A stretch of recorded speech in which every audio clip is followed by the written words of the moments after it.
ఉన్నోని దగ్గర పొమ్మని sir boot తీసుకొని వస్తారు. ఉన్నోని దగ్గర పోయి గెలుకుమని సార్ గెలుకుతాడా? మీ పరిస్థితి ఉంటే మహిళలను కోటీశ్వరం చేస్తాను పెద్ద పెద్ద మాటలు మాట్లాడుతారు కదా. ఎక్కడ సార్ 6 గ్యారంటీలు ఇచ్చిండు, 2500 అన్నాడు, ఫ్రీ గ్యాస్ అన్నాడు, ఫ్రీ బస్ ఒకటి. మేము బస్సు ఎందుకు ఎక్కుతాం సార్? మేము వీధులు ఉడిచేటోళ్ళం, బస్సు ఎందుకు ఎక్కుతాం? ఇక్కడ 10 రూపాయలు ఇస్తే అక్కడ దిగుతాం. మేము రోజు 30 రూపాయలు ఛార్జ్. ఆ 30 రూపాయలు మాకు టైంకి బస్సు ఏడు ఉంటుంది సార్? 4:30 ఉంటుందా సార్? 4:30 బస్సు ఉంటుందా? అంత మోసం చేసిండు మాకు.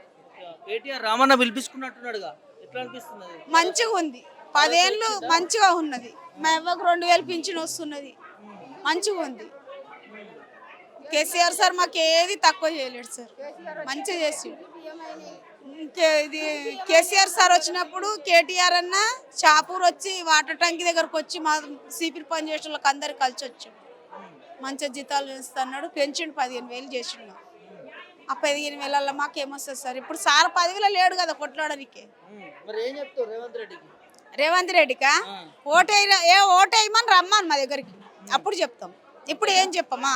ఓటేయమని మా దగ్గర రమ్మాను, మేము చెప్తాం. అప్పుడు సమాధానం, సరైన సమాధానం అప్పుడు మేము చూపిస్తాం.